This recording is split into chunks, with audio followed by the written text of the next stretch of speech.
Welcome back to our channel. నేను మీ journalist Kavya. ఇక present అయితే నేను ట్యాంక్ బండ్ దగ్గరకు ఉన్నా. సో హైదరాబాద్లో దాదాపు 71 నిమజ్జనాల పాయింట్లు ఉన్నాయి. అండ్ వీటితో పాటు బేబీ పాండ్స్ కూడా ఏర్పాటు చేసిన విషయం మనందరికీ కూడా తెలిసిందే. సో మంగళవారం నుండి కూడా నిమజ్జనాలు శోభాయాత్రలతో ట్యాంక్ బండ్ చాలా కలర్ఫుల్గా ఉంది.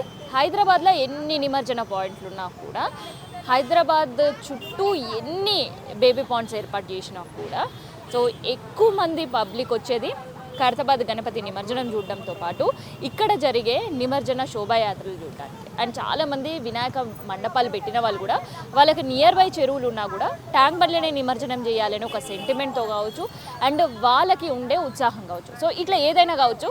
ఇక అట్లా మనం చెప్పుకుంటూ పోతే అయితే చాలా విగ్రహాలు, దాదాపు 17,800 విగ్రహాలు ఈసారి ట్యాంక్ బండ్లో నిమజ్జనం జరిగినాయి. ఇక ప్రజెంట్ అయితే క్రెయిన్ నెంబర్ 5 దగ్గర నేను సిచ్యువేషన్ మీకు చూపిస్తున్నాను అనమాట.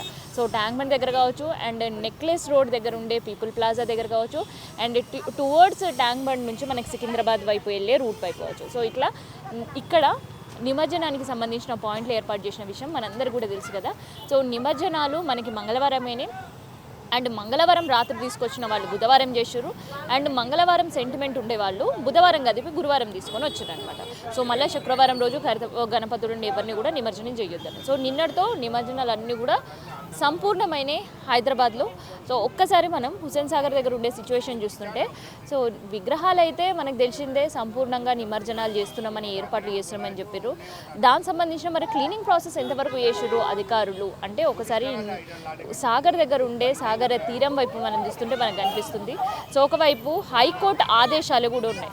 సో పిఓపి విగ్రహాలు వేసినప్పటికీ 24 గంటల్లోపు పూర్తిగా పిఓపి విగ్రహాలన్నీ కూడా తీసేయాలి, వాటర్ ఎక్కడ కూడా పొల్యూట్ కాకుండా ఉండేటట్టు చూడాలి అని చెప్పేసి. కానీ మరి పరిస్థితి మనం చూస్తుంటే ఒకవైపు హెచ్ఎండిఏ వర్క్ అండ్ జిహెచ్ఎంసి ఇద్దరు కూడా కంబైన్డ్గా ఈ క్లీనింగ్ ప్రాసెస్ అనేది చేయాలి.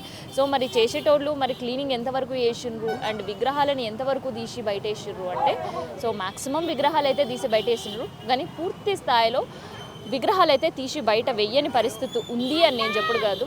తీరం దగ్గర మనం చూస్తుంటే వినాయక విగ్రహాలే మనకు అవి చెప్తున్నాయి. సో మరి కోర్టు ఆదేశాలు ఎక్కడ పోయినాయి అని అందరి క్వశ్చన్ మార్క్స్. ఎందుకంటే పర్యావరణవేత్తలు ఇప్పటికే ఎన్నోసార్లు కూడా చెప్పారు.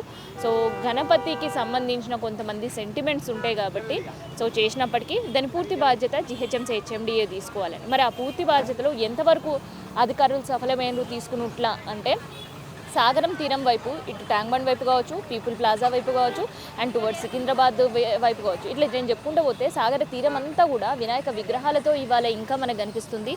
అండ్ ఈ విగ్రహాలు కనుక తొలగించి ఉంటే నిజంగానే కోర్టు ఆదేశాలను వీళ్ళు పాటించిండ్రు అని చెప్పడానికి ఉండేది. కానీ కోర్టు ఆదేశాలు ఎంతవరకు పాటించిండ్రు అంటే, ఇగో ఇక్కడ సాగర తీరం వైపు ఉండే వినాయక విగ్రహాలు మనకు కనిపిస్తున్నాయి. సో ఇక చెత్త వరకు విగ్రహాలు అయితే కంప్లీట్గా తీయడంలో ఫెయిల్ అయిపోయింది అధికారులు అని చెప్పొచ్చు. మరి ఇక చెత్త విషయంలో మనం చూస్తుంటే ఈసారి దాదాపు 1000 మెట్రిక్ టన్నుల చెత్త అనేది కూడా తొలగించడం జరిగింది హుస్సేన్ సాగర్ తీరంలో. ఇక ఇవాళ పొద్దుటి వరకు కూడా దాదాపు 14,000 మెట్రిక్ టన్నుల చెత్త అనేది తొలగించారు. సో గతంతో పోలిస్తే ఈసారి చెత్త తొలగించడం కొంత ఫాస్ట్గానే చేసారు. అండ్ ఐరన్ని కూడా ఎప్పటికప్పుడు క్లీన్ చేసి పెట్టారు. ఎందుకంటే ఐరన్ వల్ల జిహెచ్ఎంసీకి ఆదాయం చేకూర్చే పని కాబట్టి ఐరన్ మాత్రం సాగర్ తీరంలో ఎక్కడ చూసినా చూద్దామన్నా కనిపిస్తలే. కానీ కొన్ని చోట్ల మాత్రం విగ్రహాలతో ఉండే ఐరన్ మాత్రమే దర్శనమిస్తుంది. ఇక చెత్త మనం చూస్తుంటే ఇటు సాగర తీరం వైపు కావచ్చు, అటు పీపుల్ ప్లాజా వైపు మాత్రం పేరుకు పోయి గుట్టల కొద్ది కనిపించే పరిస్థితి కనిపిస్తుంది.